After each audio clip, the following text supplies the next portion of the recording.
네, 오늘은 여기까지 우리를 도우셨다라는 제목으로 하나님 말씀 전하도록 하겠습니다. 어느덧 2023년의 마지막 주일, 마지막 날입니다. 우리는 지난 1년의 시간을 귀하고 값지게 살았습니다. 각자의 삶의 자리에서 열심히 최선을 다해 땀 흘려 살았습니다. 하나님 말씀을 따라서 믿음으로 살아보려고 애썼고, 가정을 돌보고 자녀들을 기르느라 수고하였습니다. 그리고 일터에서 맡겨진 일들을 감당하느라 고생하였습니다. 힘쓰고 애써 살아오신 여러분을 축복합니다. 수고하셨습니다. 참 애 많이 쓰셨습니다.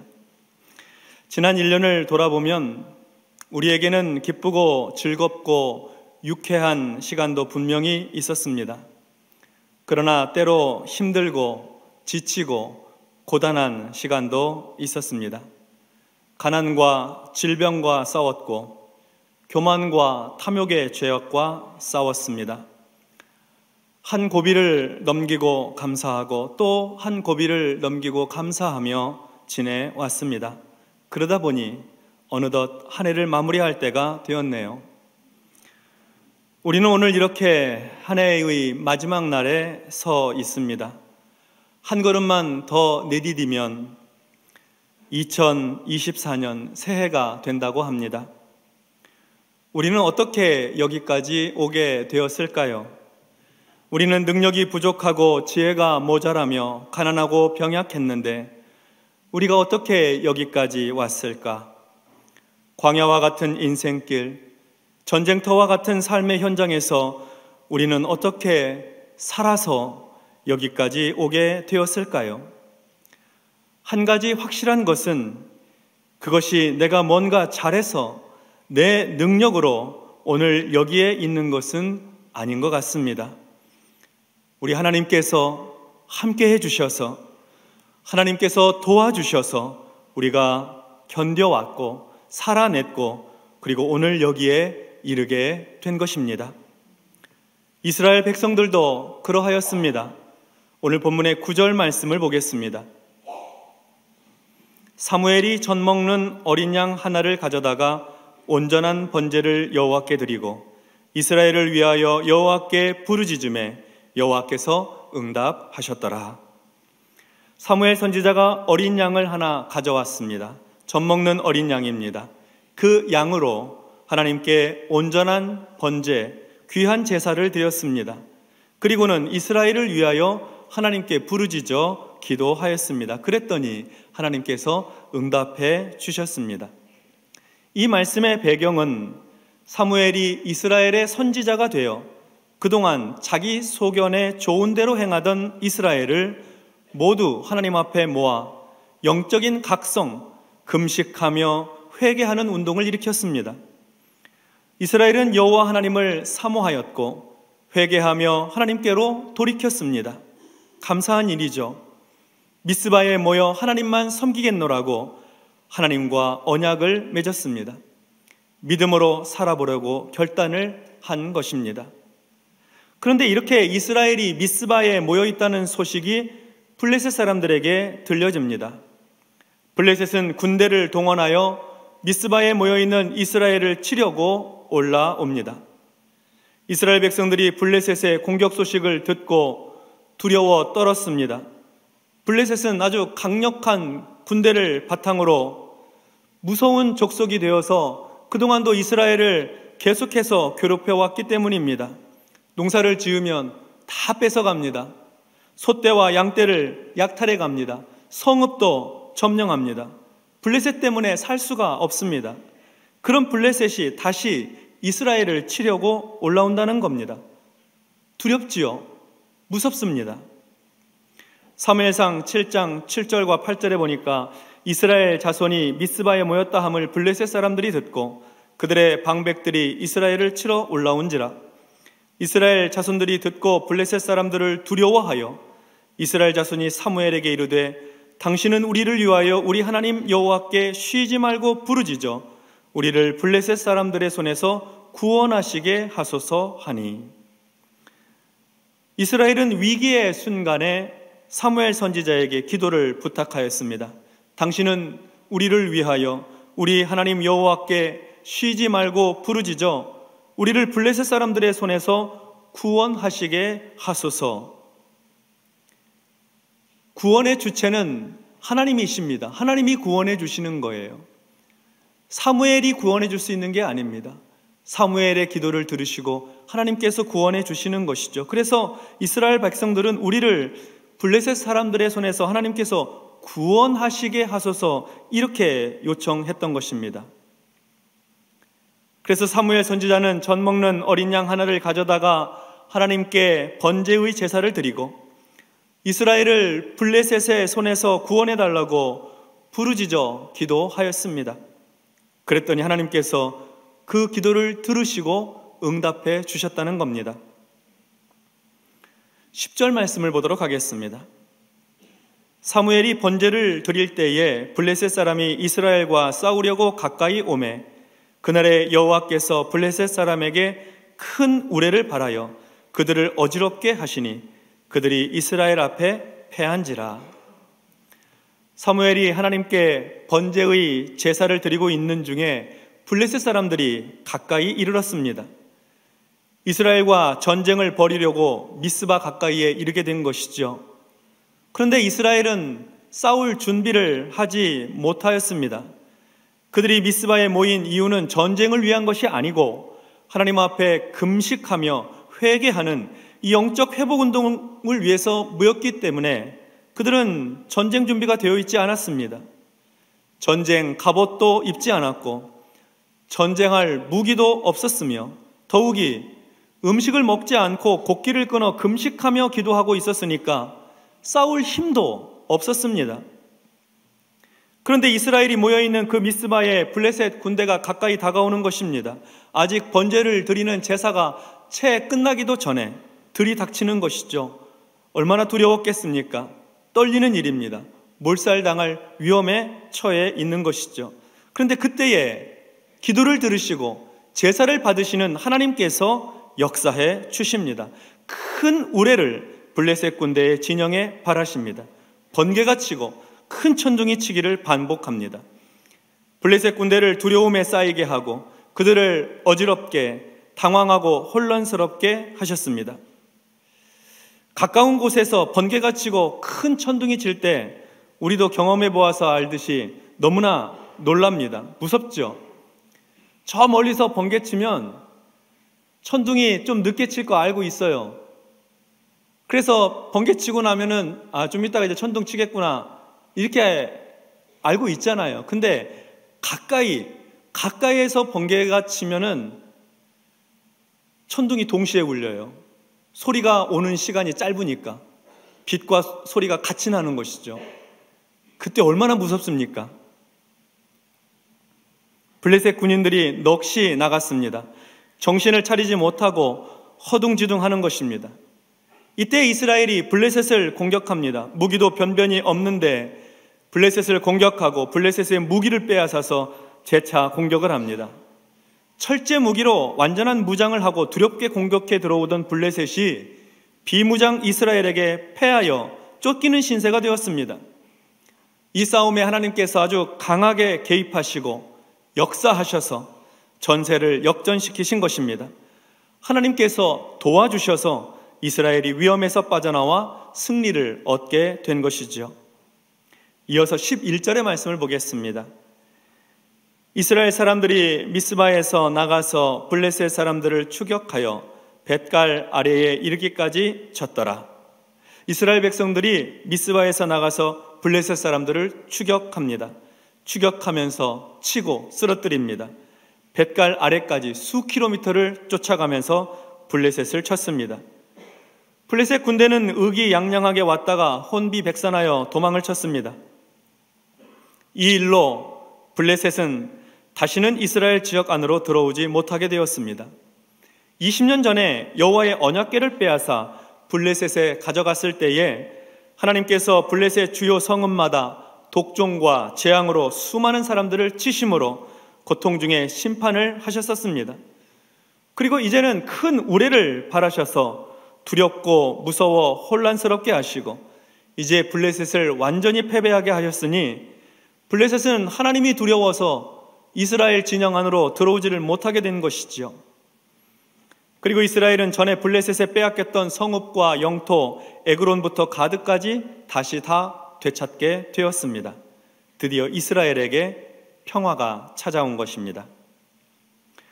미스바에서의 회개운동, 하나님과의 언약, 믿음으로 살기를 결단할 때에 악한 사탄의 세력이 하나님의 백성들을 위협해도 하나님께서는 그들을 붙들어 주시고 지켜주셔서 마침내 구원해 주셨던 것입니다. 원수들을 멸하셔서 그의 백성들을 살려주신 것이죠. 하나님을 경외하고 믿음으로 살려는 그의 백성들을 하나님께서 보호해 주십니다. 도와주십니다. 하나님께서 그들을 살려주시는 것입니다. 믿음으로 살려는 사람들에게는 하나님께서 은혜를 베풀어 주십니다. 이어서 12절의 말씀을 보겠습니다. 사무엘이 돌을 취하여 미스바와 센 사이에 세워 이르되 여호와께서 여기까지 우리를 도우셨다 하고 그 이름을 에벤 에셀이라 하니라. 하나님께서 이스라엘을 도와주셔서 블레셋과의 전쟁에서 승리하였습니다. 능력이 없었고 실력이 부족했는데 하나님께서 이기게 하셨습니다. 사무엘 선지자는 이스라엘 백성들이 이 몰살당할 수 있는 위기에서 그들을 건져주신 하나님을 기억하기 원했습니다. 이스라엘 백성들이 전능하신 하나님을 기억하기 바랬던 것입니다. 그 은혜를 잊지 말아야 된다 생각한 것이죠. 그래서 사무엘이 큰 돌을 가져다가 탑을 만들었습니다. 기념비입니다. 하나님의 능력과 은혜를 기억하는 기념비입니다. 감사의 탑이지요. 사무엘은 그 돌을 미스바와 센 사이에 세웠습니다. 미스바는 망대라는 뜻입니다. 높은 곳, 지켜보다라는 의미가 있습니다. 센은 이빨이라는 뜻입니다. 뾰족한 바위라는 의미입니다. 그 지역에 날카로운 바위들이 많아서 센이라고 이름 붙여졌습니다. 그러니까 미스바와 센 사이에 돌을 세웠다는 것은 뾰족한 바위, 곧 이스라엘의 거칠고 험한 인생을 하나님께서 망대, 높은 곳에서 지켜보시고 보호해 주셨다는 의미입니다. 은혜가 담겨져 있고 감사가 담겨져 있죠. 그리고는 이렇게 고백합니다. 여호와께서 여기까지 우리를 도우셨다. 하나님께서 오늘 여기까지 도와주셔서 우리가 생존하였다, 살아남았다, 승리하였다, 이런 뜻이겠죠. 여호와께서 여기까지 우리를 도우셨다. 언제부터 여기까지를 말하는 것일까요? 시작할 때부터입니다. 짧게는 미스바에 모여 영적인 각성 회개의 운동을 시작할 때부터 하나님께서 여기까지 도와주셨다는 겁니다. 길게는 아브라함을 부르신 때로부터입니다. 이스라엘의 역사가 시작한 때부터 하나님께서 여기까지 우리를 도와주셨다는 겁니다. 아브라함과 이삭과 야곱을 거쳐 출애굽 구원과 광야 생활 40년, 가나안 정복 전쟁 사사시대를 거쳐 여기까지 하나님께서 우리를 도와주셨다는 겁니다. 하나님께서 여기까지 우리를 도우셨다는 의미는 우리 바로 눈앞에 있던 고통과 어려움, 환난에서 건지셨다는 뜻이며 동시에 우리의 지난 1년을 도와주셨고 그리고 우리의 평생을 도우셨다는 의미입니다. 하나님께서 여기까지 우리를 도우셨습니다. 하나님께서 도와주셔서 참고 견뎠고 하나님께서 도와주셔서 산 같은 문제를 넘어섰으며 하나님께서 도와주셔서 눈물 골짜기를 지나온 것입니다. 우리가 실력이 있고 능력이 많아서가 아닙니다. 우리가 용기가 있고 지혜가 있어서도 아닙니다. 하나님께서 우리를 붙들어 주시고 지켜주시고 보호해 주셔서 오늘 우리가 여기까지 이르게 된 것입니다. 그래서 사무엘은 그 기념비의 이름을 에벤 에셀이라고 하였습니다. 도움의 돌이라는 뜻입니다. 에벤 에셀의 하나님은 도우시는 하나님이십니다. 에벤 에셀의 하나님은 우리를 여기까지 도우신 하나님이십니다. 감사하신 하나님이죠.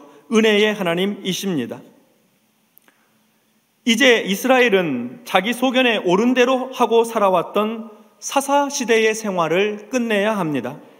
자기 고집대로 살아온 삶을 청산해야 합니다. 이기적이고 자기 중심적인 생활, 교만과 불신앙으로 가득했던 생활을 여기서 멈추어야 합니다. 자기 소견에 옳은 대로 하고 살았던 사사시대를 끝내야 새로운 시대를 시작할 수 있습니다. 에벤에셀의 하나님과 함께 새로운 시대를 열 수 있는 것입니다. 사무엘 선지자가 에벤에셀에서 여호와께서 여기까지 우리를 도우셨다고 했을 때 그것은 두 가지 차원의 의미가 있습니다. 먼저는 모든 문제들이 다 끝나고 이제 천국이 시작되었다, 그런 뜻은 아닙니다. 여전히 삶의 크고 작은 문제와 어려움을 만나게 될 것입니다. 감당해야 할 인생의 무게도 여전히 있겠지요. 이후에도 처리해야 하고 해결해야 할 경제적인 문제나 건강의 문제, 인간관계의 문제들, 신앙의 문제들이 있습니다. 여호와께서 여기까지 우리를 도우셨다는 것은 여기 지금까지, 과거로부터 여기까지 이기게 하시고 승리하게 하셨다는 것입니다. 버티게 하셨고 견뎌내게 하셨다는 것이죠.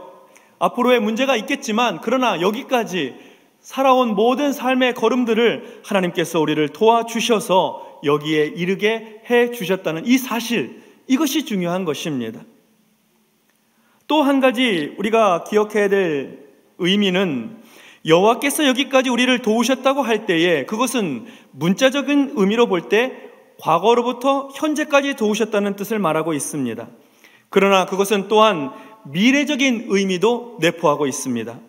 하나님께서 여기까지 우리를 도와주셨기 때문에 장래에도 도와주실 것을 기대할 수가 있는 것입니다.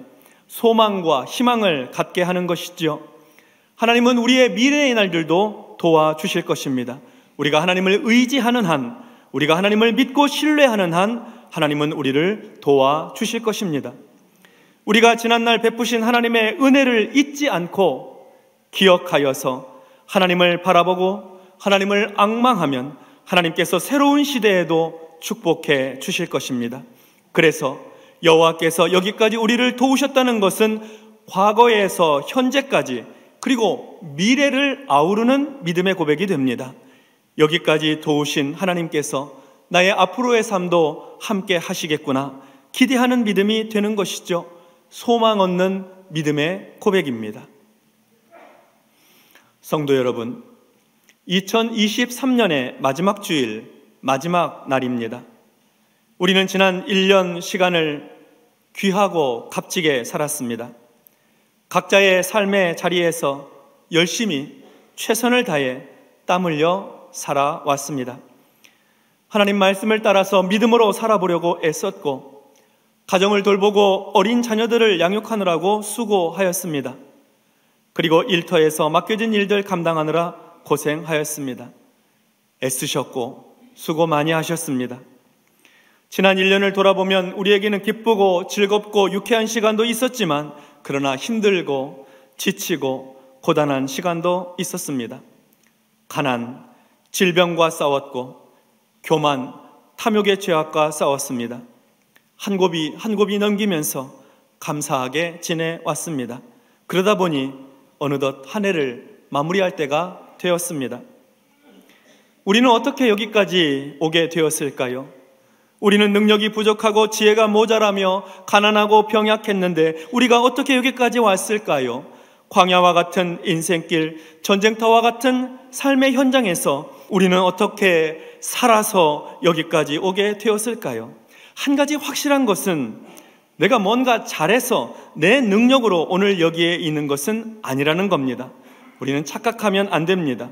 우리 힘과 실력 때문에 여기까지 살아온 것이 아닙니다. 하나님께서 함께 해주셔서 하나님께서 도와주셔서 우리가 여기에 이르게 된 것입니다. 힘든 인생길이었어도 버틸 수 있었고 견뎌왔고 살아냈고 그래서 오늘 여기에 이르게 된 것, 우리의 능력이 아니라 하나님의 은혜인 줄로 믿습니다.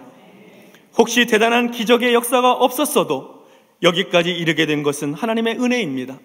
극한 위기에서 건짐받은 것도 기적이지만 평범한 삶이 보존된 것도 역시 기적입니다. 그러니까 우리 모두는 하나님의 은혜로 오늘 기적을 살고 있습니다. 하나님은 우리가 이렇게 하나님의 은혜를 기억할 때 기뻐하십니다. 여호와께서 여기까지 우리를 도우셨다고 믿음으로 고백할 때 하나님께서 영광을 받으십니다. 그리고 장래에도 하나님께서 도와주실 것을 기대하고 소망할 때, 믿음으로 살아갈 때 하나님께서 기뻐하시는 것입니다. 그래서 시편 147편 10절과 11절에 보면 여호와는 말에 힘이 세다 하여 기뻐하지 아니하시며 사람의 다리가 억세다 하여 기뻐하지 아니하시고 여호와는 자기를 경외하는 자들과 그의 인자하심을 바라는 자들을 기뻐하시는도다. 이렇게 말씀하세요. 2023년의 마지막 날 우리의 마음에 감사의 탑을 쌓으십시다. 우리의 영혼의 소망의 기념비를 세우십시다. 새해에도 에벤에셀의 하나님께서 자기를 경외하는 자들에게, 그의 인자하심을 바라는 자들에게 크신 은혜와 능력을 베풀어 주실 것입니다. 우리 하나님은 도우시는 하나님이십니다. 지금까지 지내온 것이 하나님의 크신 은혜인데 새해에도 하나님의 도우심을 구하며 믿음으로 살아가는 성도들에게 에벤에셀의 하나님, 도우시는 하나님으로 함께해 주시어서 능력 있는 신앙생활 하시기를 주님의 이름으로 축원합니다. 아멘. 기도하겠습니다. 하나님 아버지, 감사합니다. 지난 한 해 동안 돌이켜보니 흔들릴 때도 많이 있었고 주저앉아 있던 시간도 있었습니다. 그런데 하나님께서 붙들어 주시고 일으켜 주셔서 하나님 은혜로 여기까지 이르게 되었으니 하나님 감사합니다. 하나님의 은혜입니다. 하나님께서 새해에도 우리를 붙드시고 인도해 주실 것을 기대하며 미리 감사를 드립니다. 에벤에셀의 하나님, 도우시는 하나님께서 우리를 붙들어 주시옵소서. 예수님의 이름으로 기도하옵나이다. 아멘.